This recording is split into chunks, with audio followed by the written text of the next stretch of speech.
Hello and welcome to Never Seen It, a podcast about movies we have never seen. My name is Trent, and I'm here with my wife Betsy. Say hello, Betsy.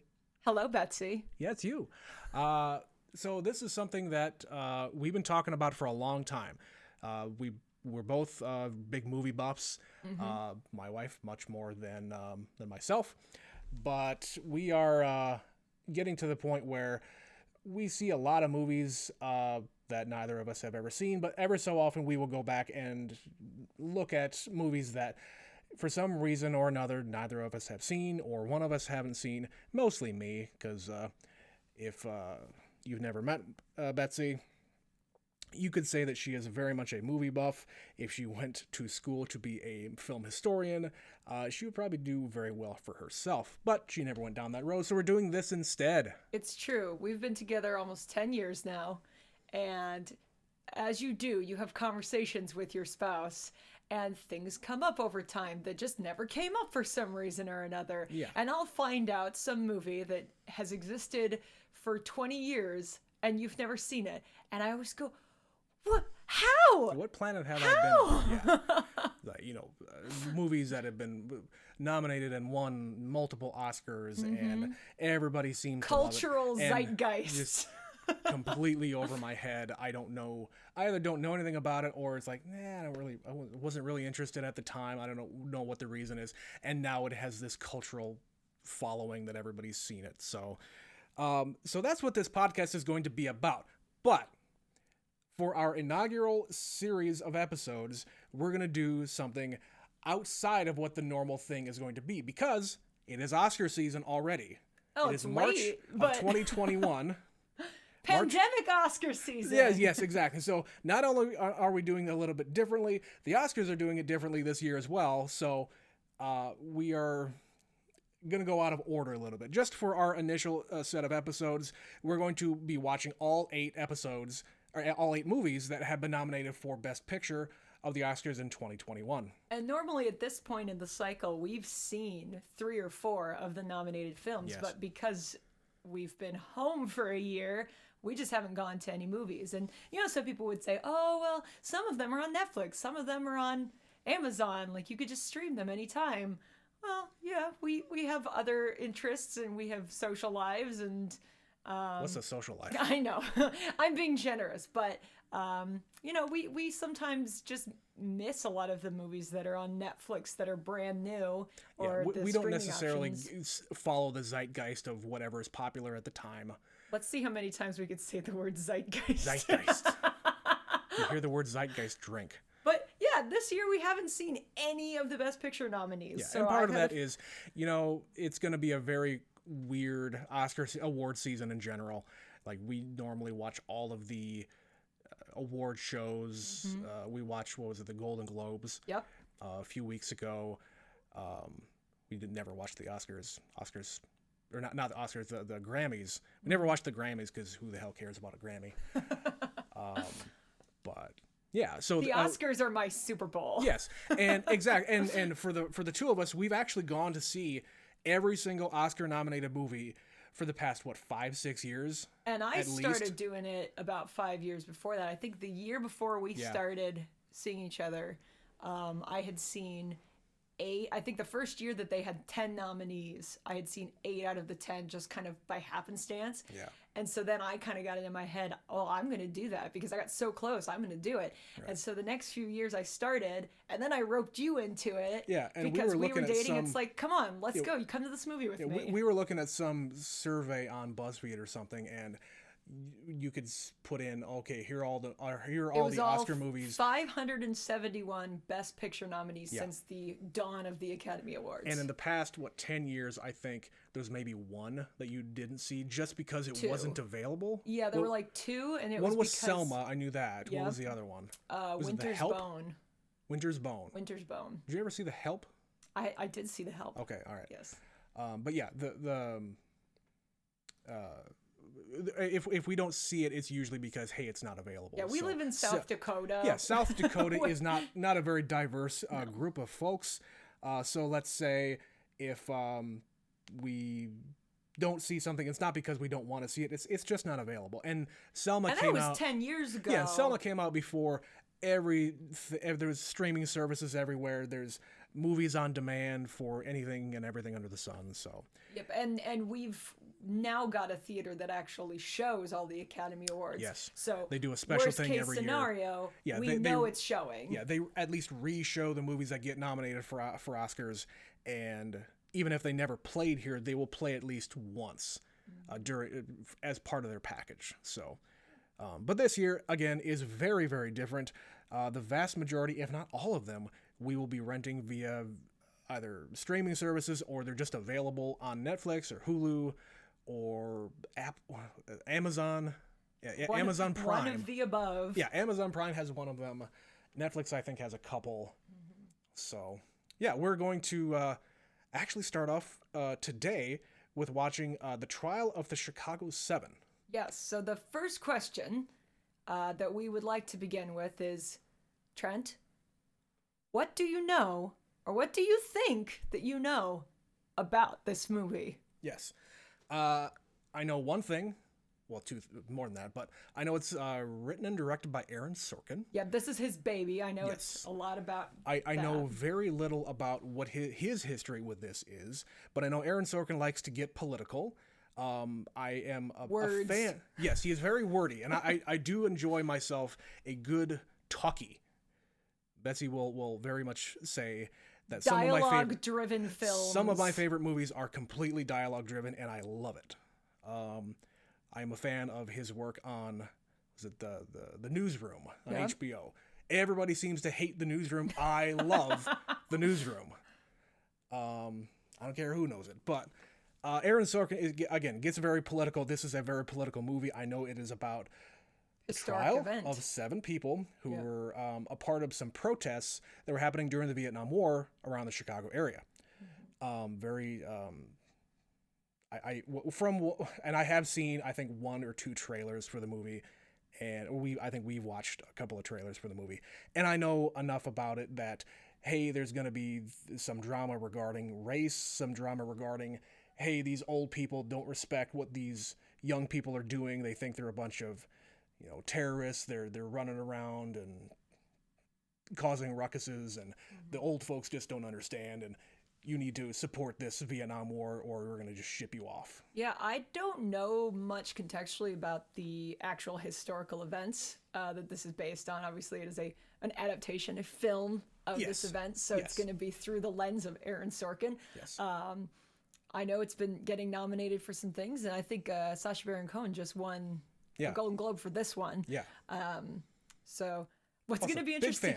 Big fan of Sacha Baron Cohen. What I'm going to be interested in is, it's such a weird little thing for me when British actors are playing Americans, because like Eddie Redmayne is in this and Sacha Baron Cohen is in this.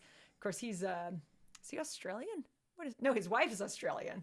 Yeah. He is British, excuse me.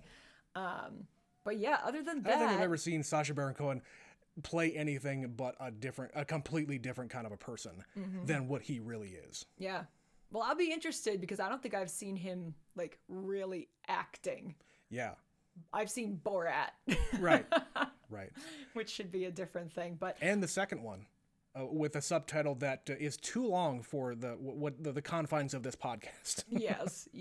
They were doing the Oscar nominations, the ceremony to announce everything, and the gal who was doing the announcing had to repeat the subtitle for the Borat sequel every time, and it made me laugh every time. Oh, and it's not the last time we'll hear it either. Oh yes. Everything it'll get nominated for. But that's another point. But yeah, Trial of the Chicago 7. Trial of the Chicago 7. We are going to be watching that here now. So everything that we know, you are minimal, very much aware of. As what we said is what we know. Yeah, so I don't really know much else other than that.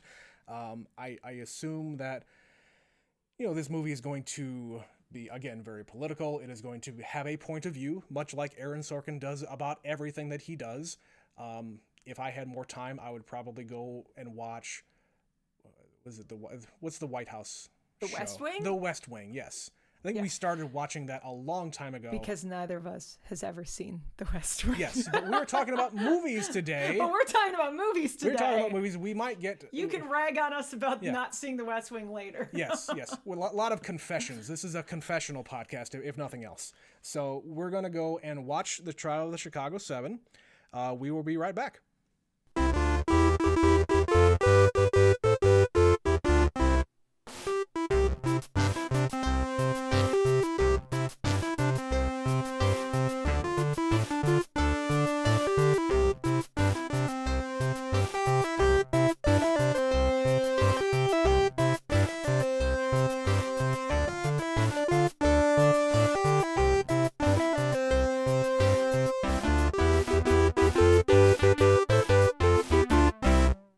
We're back. We just watched the trial of the Chicago 7, written and directed by, that one guy. That one guy. Aaron Sorkin. So before we start talking, a reminder that obviously the format we're going for is kind of free thought and genuine reactions. We're going to talk about the movie we just saw. Which means there will be spoilers. So if you don't like spoilers, if you haven't seen the movie, in these scenarios where they're newer, I can understand that. Some of these in future, you're probably going to have seen it because, we're behind the times in some films. But these are new movies. Yes. So spoilers. Spoiler alert. Spoiler. Beware of spoilers. That in perpetuity, spoilers for everything we're talking about. Yes. So this is your last chance before we begin with the spoilers. Okay. That being said, let's get to it. The title of this movie, The Trial of the Chicago 7, if I can say it one more time, is about as apt as you can possibly imagine. This movie is about the trial. I think there's maybe 5 minutes at the very beginning where it is not about the trial itself. It really didn't give you much setup. It was just kind of, here's the different groups and what they are planning to do. And then it's the trial. Yeah. I don't watch a whole lot of courtroom dramas, as it were. And like I said before, I don't have a lot of context for the exact events that they're on trial for. So that at the beginning was a little hard for me because I didn't really know what exactly happened in Chicago. No, I mean, you knew what... I knew there was a riot. Yeah, you knew. We just said what... our knowledge about the whole incident was, and I was wrong. The trial itself, the way it is depicted in the film, was that the Nixon government, Nixon's prosecutors, the Attorney General, essentially trumped up these charges to put it in a way that makes sense, is to stick it to the hippies. To make an example. Like, the Chicago riots were an embarrassment to that side of the war opinion anyway. So they wanted to make examples out of the leaders of that movement to basically put down any kind of uprising against the war and the people who were supporting it. Oh, sure. Well, the guy at the beginning, of course, the Nixon administration, is it John Mitchell? Is that the guy's name? Yeah. So I know the name John Mitchell, but for entirely different reasons. Correct. Yes. Because of the Nixon administration. We are students of history for sure. And that whole era of politics is basically where it begins for a lot of those people. So they learn from a young age, much like very, very recently they got a lot of people into politics. They got in hating whatever the administration was that was sending young men and women off to die. So, yeah. So yes, John Mitchell is a name that is very much known to us. But back to the movie. Yeah, it was definitely an Aaron Sorkin movie. Talk. The thing you pointed out right at the beginning was they did the Aaron Sorkin walk and talk. Yeah, walk and talk. Which, if you've ever seen anything Aaron Sorkin has done, it was a very short scene. Yeah. But it was with one of the people on trial. But he couldn't resist. Basically, of course, you're in a courtroom. You're not going to get to do that. Yeah. The only time he had to do it was at the beginning, and then through a couple of the flashbacks. But yeah, if you are if you are somebody who's ever watched anything he's ever made, if you've ever watched an Aaron Sorkin written piece, it always involves two people having a really busy conversation as they walk to wherever they're going, because they're just very busy people with lots to do. Emphasis on busy, yes. Yes. So yes, of course you had to have your signature Aaron Sorkin walk and talk right at the beginning of the movie. But yeah, a lot of it I found, there was a lot of actors in this movie I didn't know were in this movie. Like, frankly, Joseph Gordon-Levitt, I don't think I really remembered. I've only seen like one trailer for this movie. Yeah, so he was in the trailer. I'm sure I saw him. Yeah, and you didn't know what side he was on. I just knew he was in the movie. But yeah. But yeah, hopping around a little bit, somebody I definitely didn't know who was in the movie was Michael Keaton. Michael Keaton, representing as played by Michael Keaton as the former Attorney General. Now, he's in the movie because there's a reference in the beginning of the movie. There is a reference to the previous Attorney General being basically a dick to the incoming Attorney General, saying, I'm not going to resign until you get basically confirmed by the Senate, which in normal parlance is in poor taste. But of course, it's the Nixon administration, so who the hell cares? Mm-hmm. But yeah, I was very unaware he was in that film, and I think that's intentional. Totally, because they kind of dance around it. They don't show him at the beginning. And he is brought in as a witness, and he is very much a surprise witness in this entire thing, because who the hell knew Michael Keaton was in this movie? And he was good. He was only in 2 scenes, but in it he was very good. Mm-hmm. And he was kind of given the pep talk to the defense attorney, saying, hey, this trial it's a farce, it's a crock of shit, so just prepare your appeal after these guys get convicted, because they're gonna get convicted by this jury and by this judge. Yeah. Speaking of the judge, holy shit, man. Frank Langella is a national treasure, but he is a total asshole in this movie. This was one of those things that really made me want to look into the actual context, the actual history of this trial. Yes. Because he is portrayed as an unqualified, confused old man. And, there's suggestions, about racial bias, but even without that, he doesn't know the names. He can't keep anything clear. He can't keep anything straight. He's calling people by the wrong names. He keeps interrupting. Yeah. It was making me uncomfortable. As it is and it is very much depicted in the film that everybody in that courtroom was very uncomfortable with some of the actions he was taking. Yeah. Namely, basically taking one of the defendants, an African-American man, who was, there's a whole big thing about, it's actually the Chicago 8. The movie's called the Chicago 7. He is the 8th one, but he was not represented by the attorneys at present. So that's a big, long story as well. But that being said, he was not represented by counsel, which means that he had to try to defend himself, but the judge would not let him do it.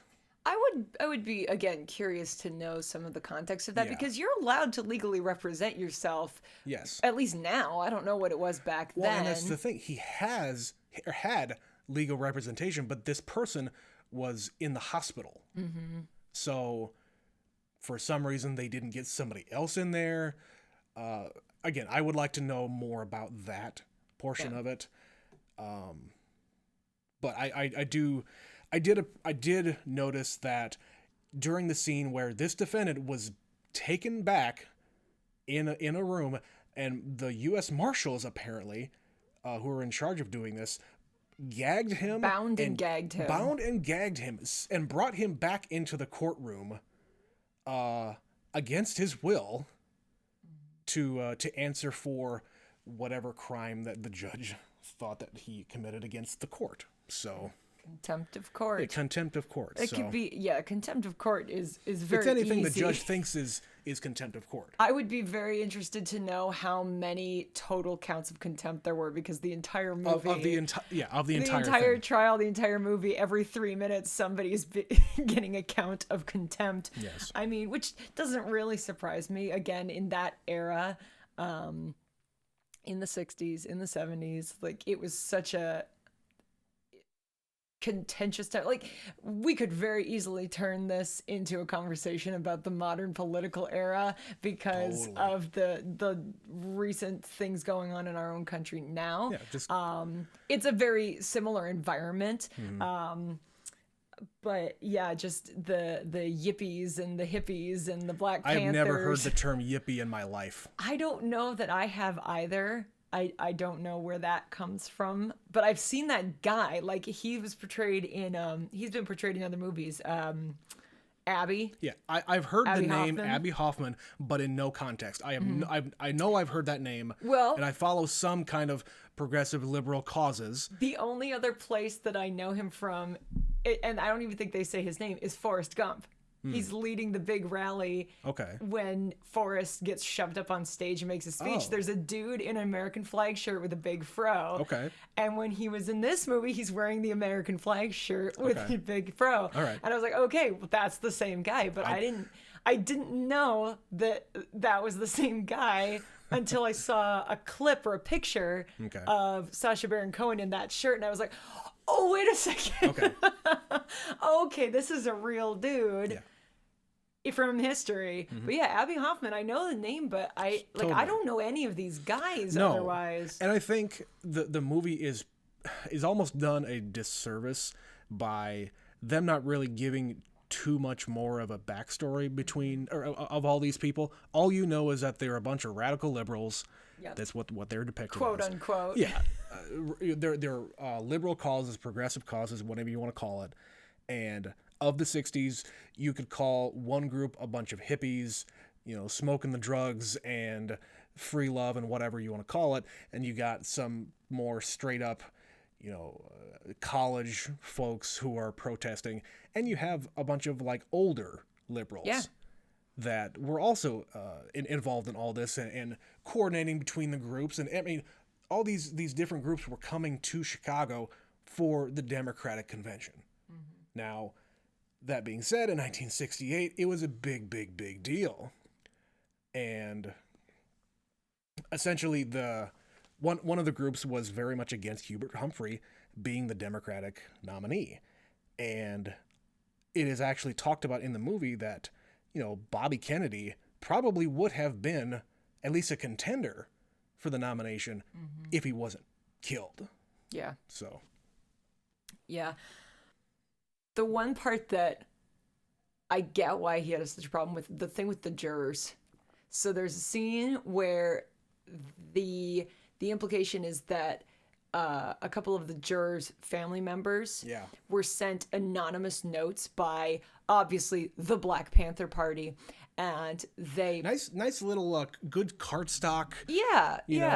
Because they stationery. That's what they do, is write on Black stationery. Panther stationery. I would like to Black have some Panther of that. stationery, and they sent it to the parents of one of the jurors. And two of the jurors. This is one of the parents of the jurors, and the again, the judge, going back to Franklin Jella, instead of talking about it and seeing what they're going to do, he just pulls the juror into the room and basically leads them on. It's like leading the witness, but leading the juror. It's like, you've been given this bad thing, and you can't be impartial anymore, can you? You sweet little lady. You should really step down. You should be dismissed. That drove me crazy. There were so many moments like that where it's just like, what? Why? No. Which is why I would like to know, especially about this whole note thing. Did they ever investigate that? Did they find any info? Like, was Aaron Sorkin just throwing that in there because he heard it from someone, or is it actually real? How much of that is based on true events, and how much is that really happened? because with movies like this, you're gonna play it up, and especially for the Academy Awards, you want it to be a compelling story, you want it to be an interesting story. Yeah, that drove me crazy. Like they're doing everything they possibly can to make this trial difficult for the defendants and to make sure they are found guilty. Right. And I mean, if you could call it anything, the judge was dismissive about the entire defense. Like he was very much prejudging the entire group of them. Well, and the guy who loses his cool, one of the defendants later on in the film, has basically been in this courtroom for 7 months. Oh. 7 months? Yeah, every time there's a cut to another day, it's like another month, 2 months, 3 months. It's insane. I had no idea that the trial lasted this long. If I was in court for that long, I too would be getting very belligerent and contemptible of the entire process. Right. Because how many witnesses are you going to parade out? How many people are you going to how many more resources are you going to throw at this trial? Like, you got 2 prosecutors, you got 2 defenders, and 8 defendants. By the end of it, 7 defendants. Also, did you notice at the very end of the movie, 2 of them weren't standing up there with them? No. So at the very, very end, the last 5 guys came out in their jumpsuits. And 2 of those other dudes were in the crowd. Yeah. So they did say at the very end they had the little what's post. That? What do the postscript? What do you call that? The where they tell you this person went on to be senator from Massachusetts. That kind of thing. They only said 5 people were convicted. Yeah. So the other 2 of them must have gotten off somehow.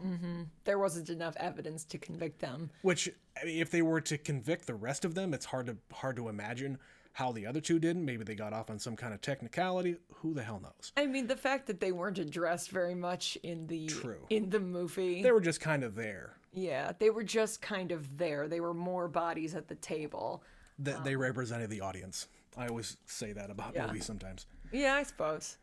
Going back to the actors, one of the things I touched on earlier was all the British actors. Again, I don't think I remembered that Mark Rylance was in this. So those were... Who was he? He was the lawyer. Oh, okay. Yeah, so he won Best Supporting Actor a few years ago for Bridge of Spies.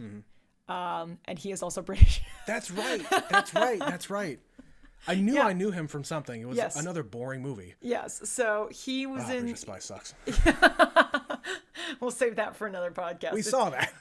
That's the podcast called Bridge of Spies Sucks. We just made it. But yeah, Mark Rylance and Eddie Redmayne and Sacha Baron Cohen are all British. Yeah.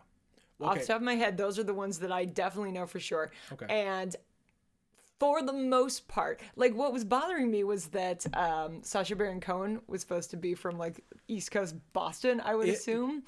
But maybe. he would kind of, some of the ways he would say words, they're almost similar to how a Brit would say them just because of the origins of the language. Yeah. And I made a note about that and Eddie Redmayne saying that their accents bothered me. Really? Yes.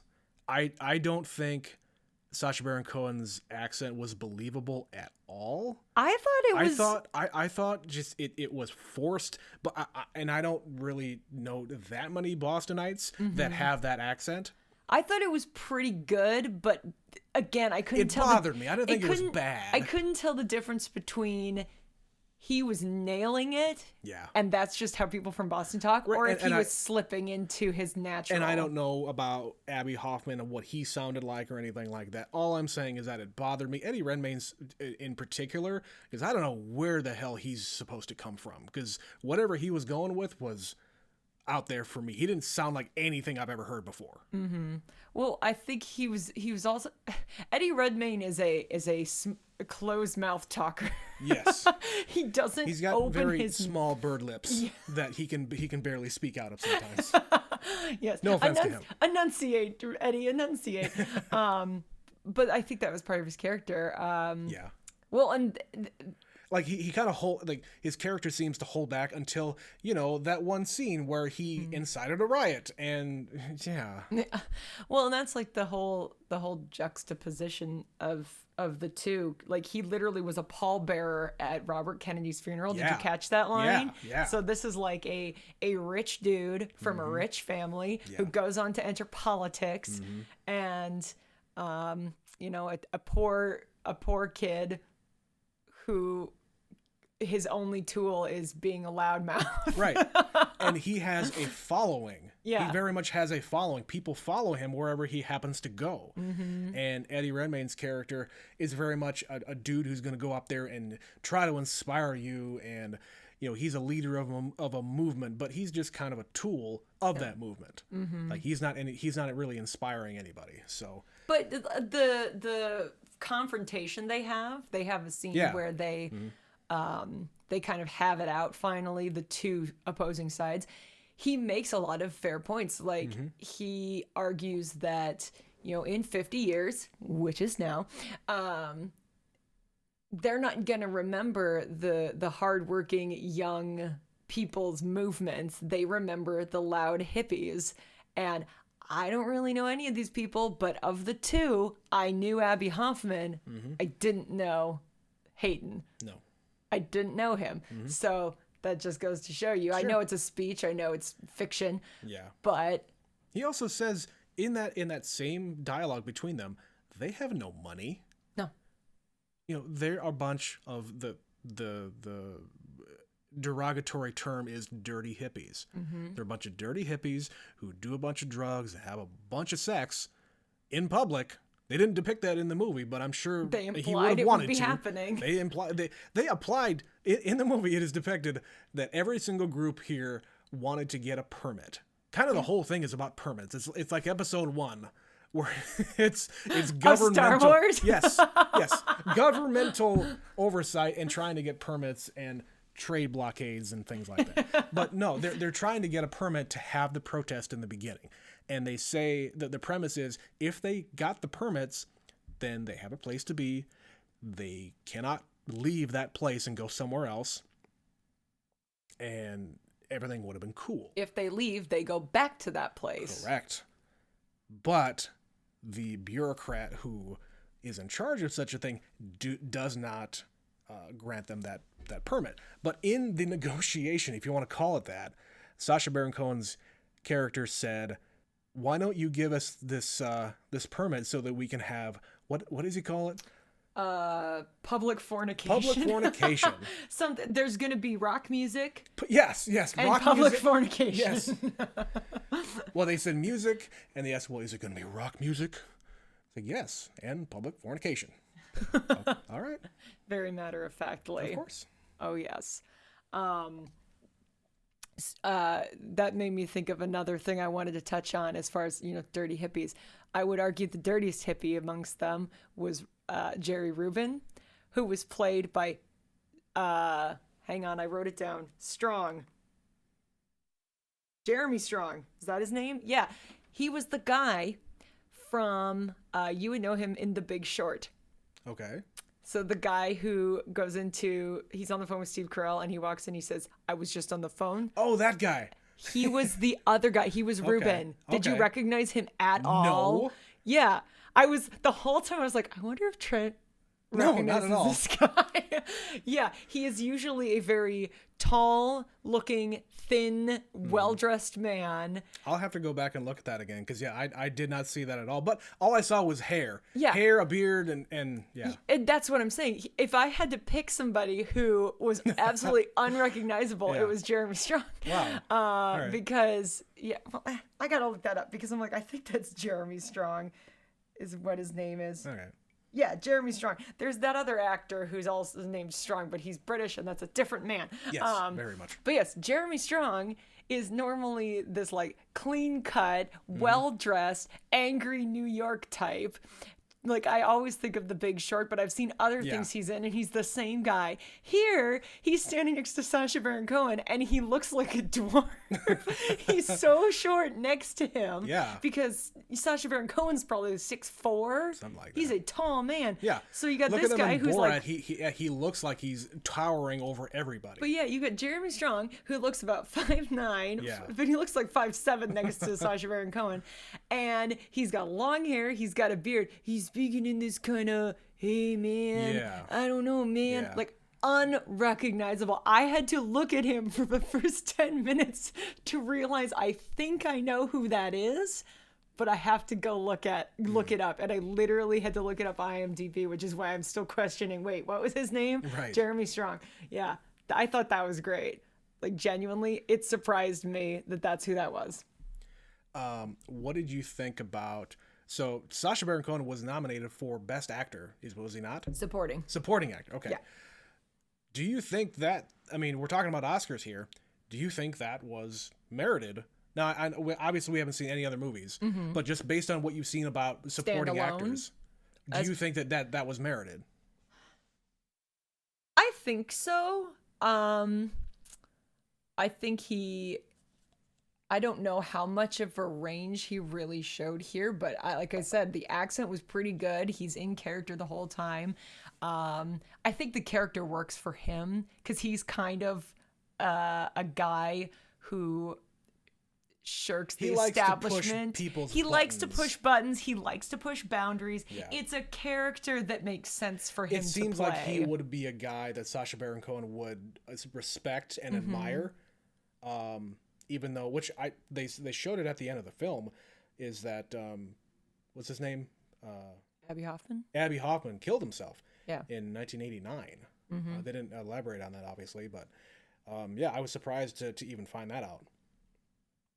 But yeah, it sounds like somebody that he would admire just based on his own work. But one thing that did bother me about it, because I don't know much about Abbie Hoffman, I felt like he might be too old.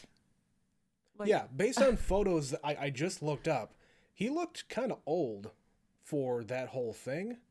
But maybe those were older photos. I don't know. This was well, I'm set in Sacha Baron 1968. Cohen, but again, I don't know contextually how old Abbie Hoffman was. No, because you had young people and old people alike protesting this war. It's not unheard of to have an older man. The other oh goodness, they did it in the movie Derringer. Yeah, Dillinger. No, Derringer is the gun. Dillinger's not Dillinger. Dillinger's the bank robber. Derringer's the gun. Yeah. Dellinger. Yeah. It's the middle gun. Dellinger.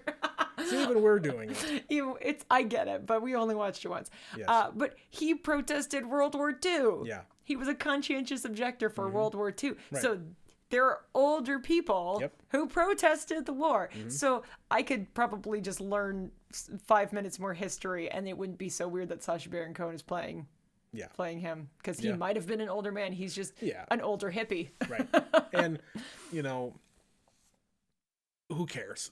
At the end of the day, who cares how old the actors are, as long as the performances are there. Yeah.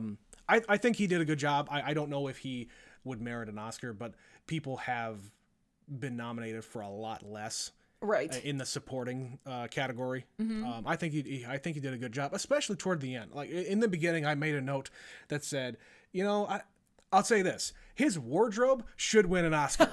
His wardrobe in the entire movie is fantastic because he is wearing what looks like bed sheets and curtains off of window curtains and like Afghans. Robes and crazy sunglasses, drinking a drink, walking down the street. Yeah. It was fantastic. I loved it. Yeah. But yeah, towards the end, especially in that interaction between him and Eddie Redmayne, that he reveals himself to be a much deeper thinker than you would ever think. He's an educated man. Yeah, he's a deep thinker that respects the hell out of anybody else in the movement. And he remarked to Eddie Redmayne that, I've read everything you've ever written, man. I get you, but at the same time, you need improvement. Learn from me, learn from our movement, and we'll learn from yours. Well, and like when he's on the stand and he's asked the question about, do you have contempt for your government, the American government, or whatever the question was?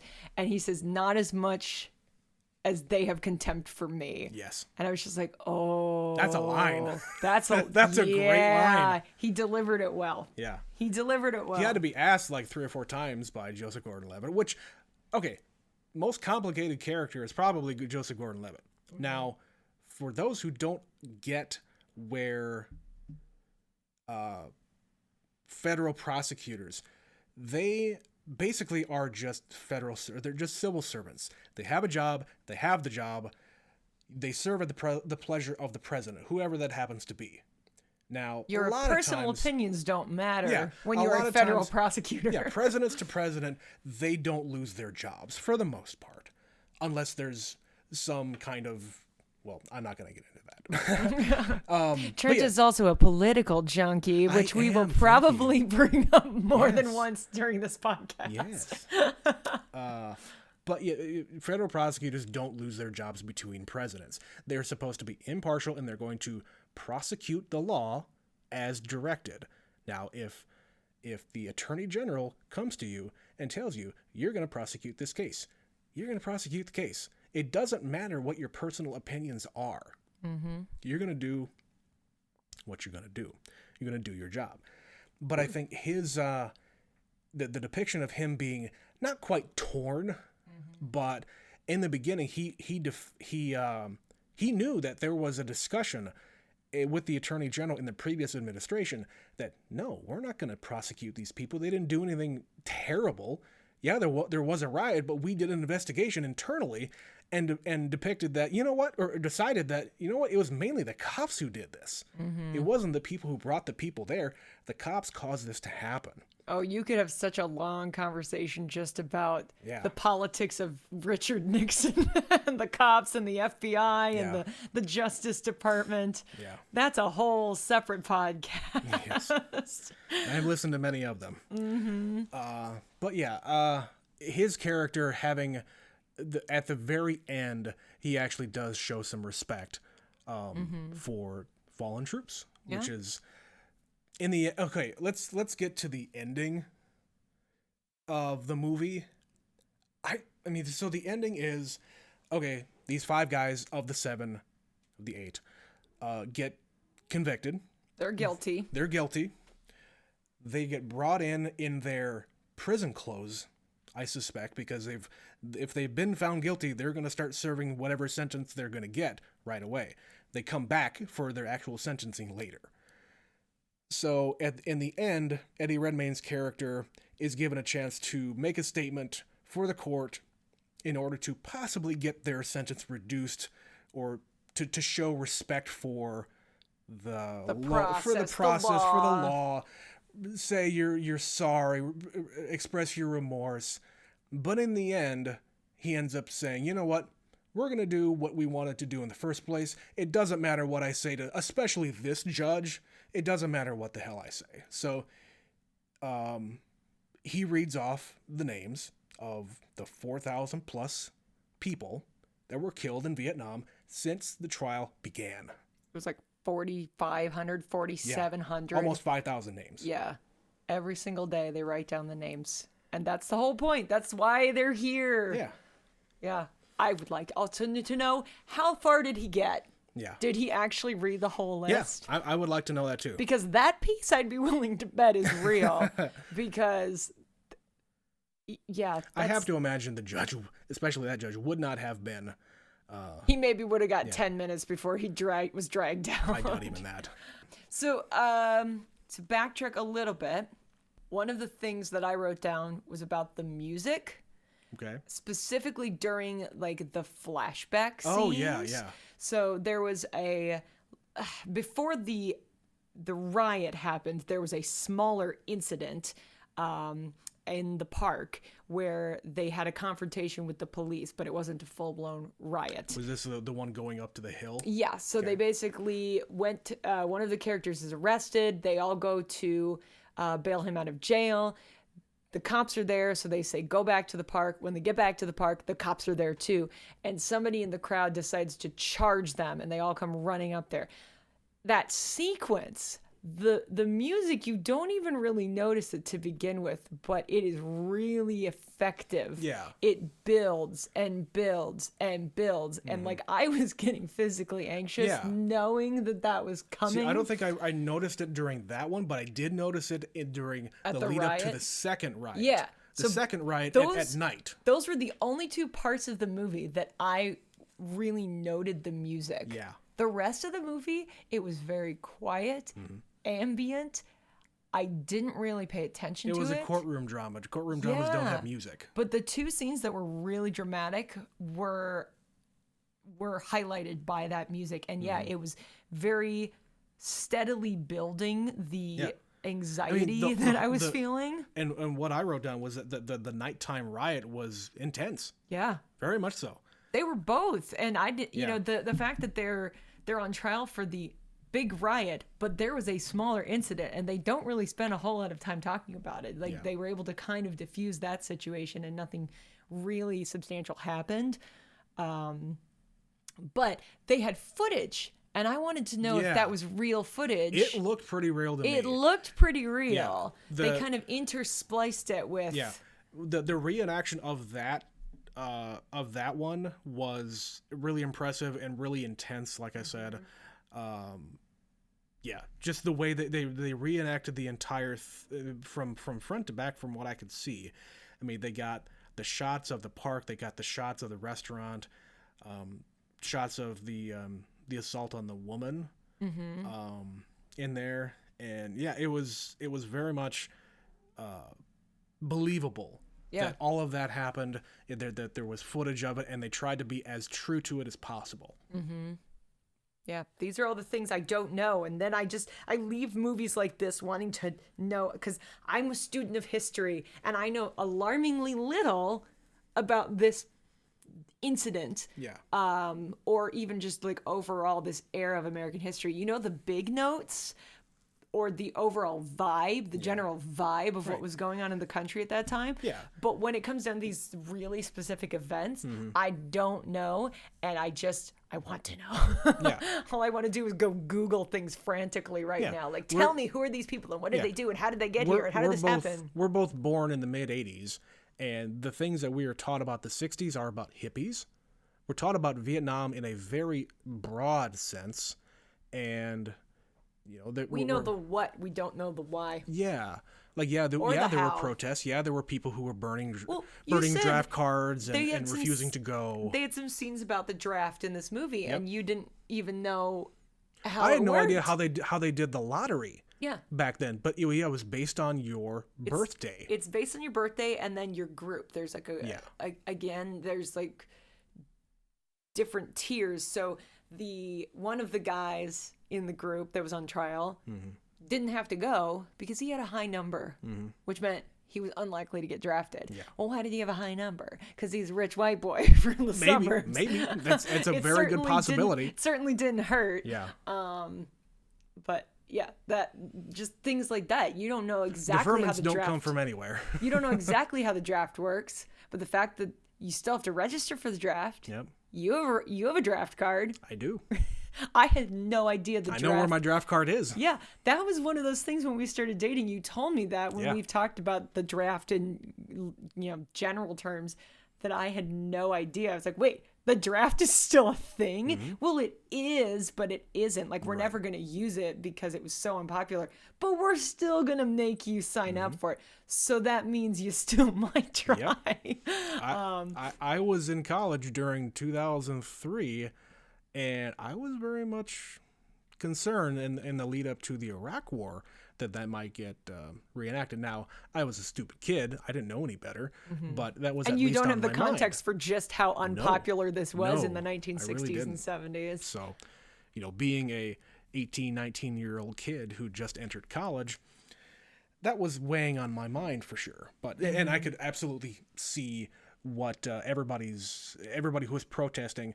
I mean, there's a million different reasons to protest the Vietnam War for sure. We're not here to litigate the Vietnam War. I think that is decided.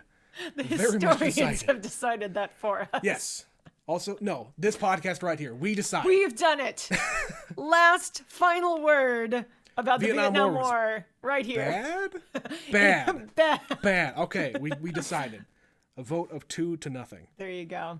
Well, did you have any random thoughts about this movie or any really specific things about how it was filmed or the music or the acting? I had one very, very specific one that most people are probably not going to notice, but it resonated with me because it is of the time and accurate.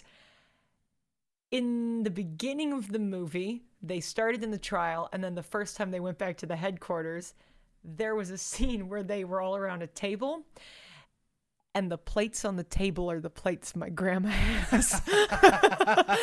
Exactly. That little brown paisley pattern around the ring of the porcelain white plate. That's something only you would notice. But here's the deal. I'm saying this to you and to anybody who might be listening. Someone out there knows exactly the plate I'm talking about because they had it or their grandma had it too. And it's because I think those are actually Aaron Sorkin's plates. Probably. But it just goes to show you the detail that was put into this movie. Yeah. For the majority of the film, they're in a courtroom. There's not a lot there for like set dressings. Yeah. Like you walk into any courtroom, it's a courtroom. And I always like to talk about movies. Could this have been a play? Mm-hmm. This could absolutely have been a play, without a doubt. There's a lot of extras, especially in the courtroom. You maybe have a harder time to depict all those people, but at the same time, with the relative size of everything, you could absolutely have this be a play. Yeah. Easily. But that's because there's basically 3 sets, kind of. Like there was outdoors. The courtroom, there's outside the courtroom, there was like one guy's house, there is a headquarters house. They go to a prison once. There was a prison. Which you could probably just get rid of. Mm-hmm. That'd be an easy thing to turn into a play. But those they were all very nondescript locations. Like there was not a lot of context for the era that we were in. Right. The house that they go visit, it's just somebody's like study with a bunch of books on the wall. The prison, it's this very stark gray room with nothing in it. The only time you really get context of the era we're in is at that house that is their headquarters, and it's got pictures of like Hitler and Nixon and these cartoon characters on the wall, like spoofing comics. I did notice that whole house has got some dressing on it. Holy crap. They put the most effort into that. Totally. Which is why I bring up the plates. It's like it's very much believable. It is a specific detail that somebody took to finish this house. Like those guys that have to dress these sets, that they took their time. Yeah. They did their research. That house was impressive for sure. Yeah. So you asked about a specific thing that I had a question about or pointed out to me. So going back to the eighth member of the group on trial. Mm-hmm. Now, in the end, his trial was declared a mistrial. Now, this came after he was, bonded and gagged and brought back in basically chains because he was acting up in court, according to the judge. Now, it was the prosecutor who brought this up that says, you got to dismiss this right now because there are a whole lot of witnesses here that just saw what you did. And that was one of the scenes where I pointed out, oh, man, everybody's just kind of silent. It's like, oh my God, what the hell just happened?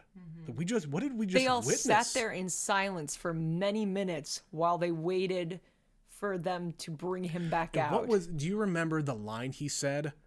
Go, take him out and take care of him. It was something like, bailiff, take him out and do what needs to be done or something. Yeah, being very coy, not coy, but... do what must be done. Yeah, not even coy, no. Kind of go vague, beat his ass. Vague, but you know what he was talking about. Mm-hmm. They beat the shit out of him. Yeah. They beat the shit out of him. They put chains and handcuffs and a gag on him. And they basically dragged him back out. They dragged him back and connected him to his seat so he wouldn't stand up again. And yeah, like everybody at that point was just, you know what? Fuck this guy. This is beyond respect. What did you just do to this other person, this human being? Yeah. And yeah.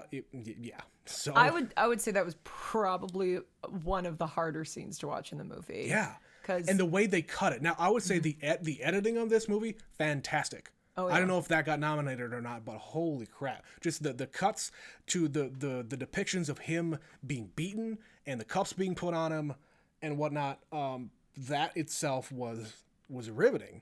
It's like you knew what was happening, but at the same time, back in the courtroom, everybody kind of knew what was happening, but yeah, they just, it was a great scene. it is nominated for film editing. I just looked up. So it's nominated for cinematography, film editing, screenplay, original screenplay, supporting actor, and best picture, as well as for original song. Okay. So they're up for 6. It was the one that was playing in the credits. Okay. Typically, if there's a movie like this, you're not going to break out into song in the middle of a movie. So it's Damn it, I thought this was a musical. It's typically the song that's playing during the credits, and that is what's going on with this one. But yes, it is up for film editing, which I understand, because part of it is how it's written. Like the very first opening sequence, it was jumping from like one conversation to the next conversation. Yes. Part of that's the writing, but it's only effective if it's edited well. Yeah. And so the thing I was going to point out was all this was happening to this guy. He was brought back in chains. The prosecutor comes up and says, may we sidebar, or let's approach the bench, and whatever the legal terms are. They say to the judge, dude, this is completely out of line. There is a man in chains and gagged in this U.S. courtroom. Mm-hmm. And of course, this is a younger guy who maybe has a little bit more respect. Who has no lawyer. And this man, the guy has no lawyer, and they've heard for weeks that he has no lawyer. What I meant was the prosecutor was younger. Mm-hmm. And this old fucker, the judge, is gagging this black man in 1968. Mm-hmm. They got civil rights, guys. Barely. Yeah, They've barely got him. Right.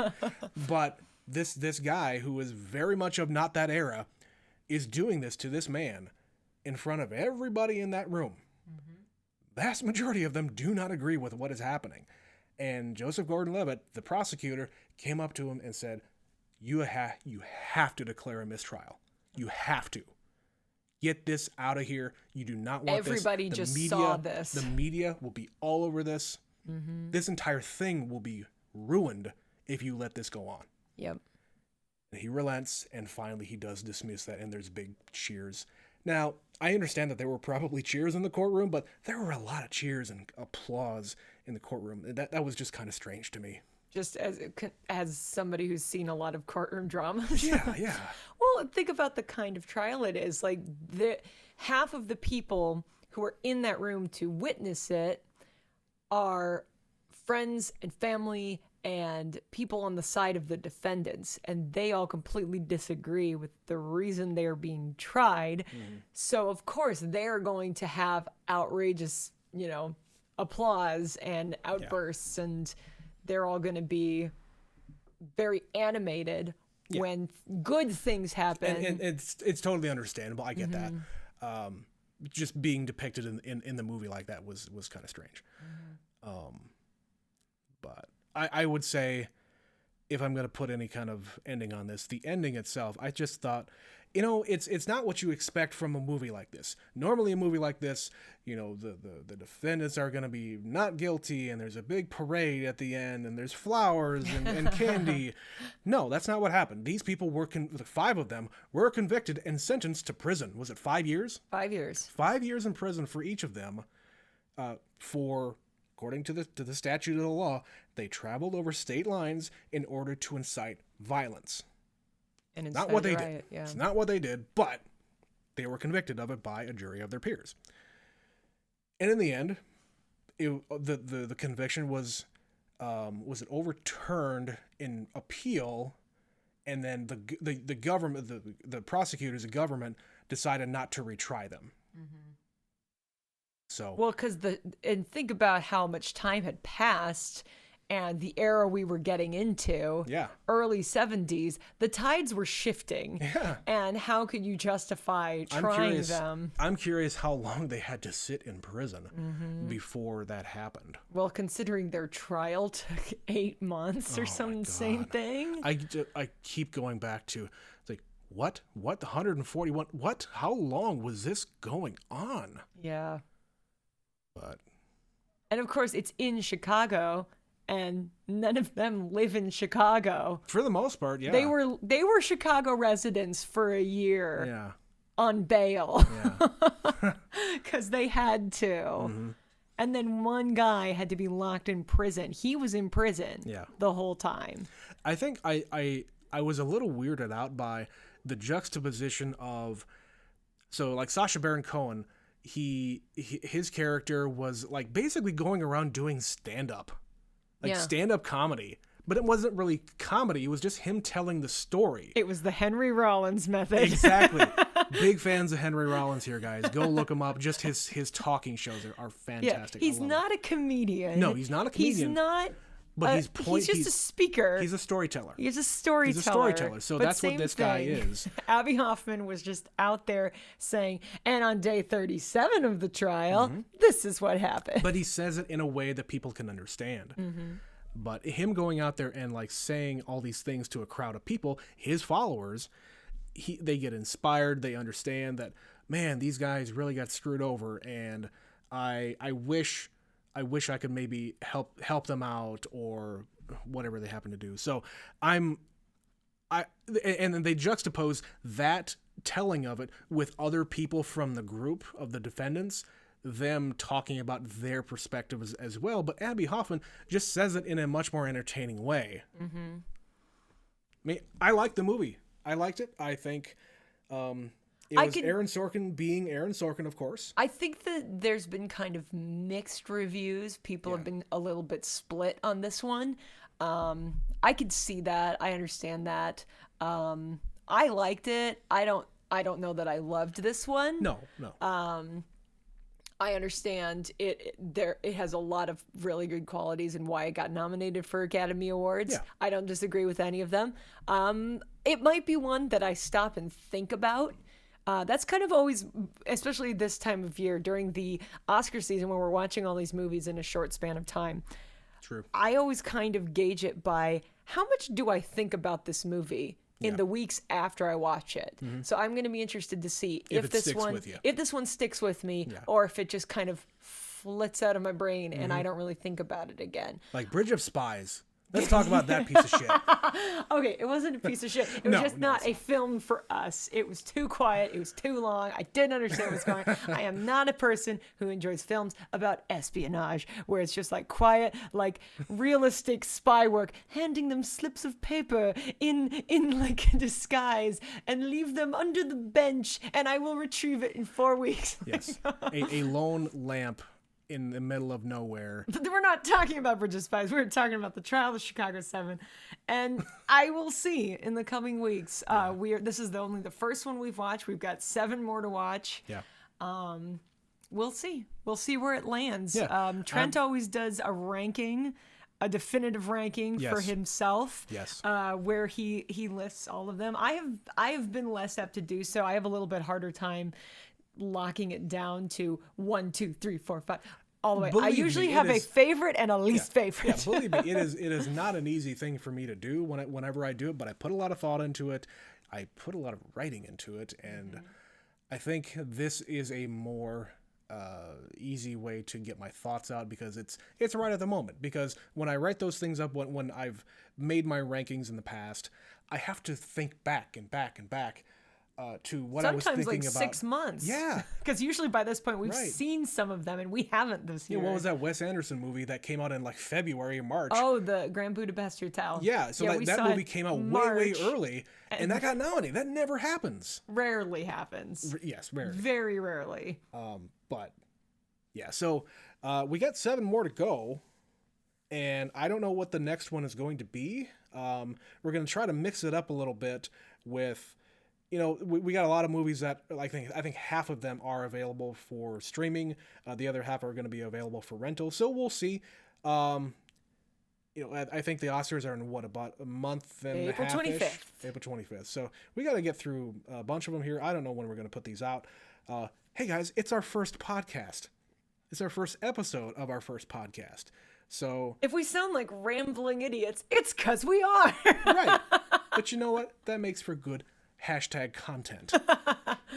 Yes. So I hope you've enjoyed listening to our ramblings, that you'll come back and listen to us ramble some more. Prepare for more. There's a lot more, guys. We are talkative people. We will have lots of random thoughts about lots of random movies.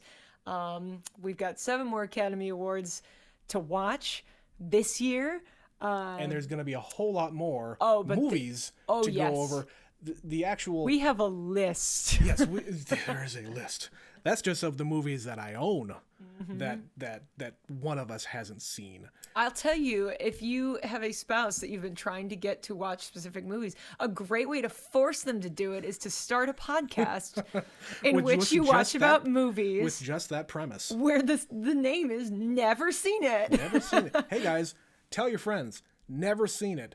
On Apple Podcasts, maybe. We don't know where this is going to end up. We don't know where this is going to put. I'm recording this on a laptop on a table with 4 chairs around it. Only 2 idiots and 2 microphones. Yes, your microphone is on a book. My microphone high tech. Yes, is on a book to level it out. That's right. Because yours is smaller than mine, and it's our basement studio. Yes, our podcast studio in our basement, surrounded by media of lots of different varieties. We've got DVDs and Blu-rays and 4K things and books and yes. So if you like this kind of nonsense, yes, do the thing they say and like and subscribe or whatever. Whatever that is. However that works. Do the kids still say like and subscribe? Or is that a 2005 thing? Does it ring the bell? Like, what are we on right now? What do they do to... We'll figure that out. We'll figure it out. But in the meantime... Yeah, until next time, we'll see you later. Bye. Bye.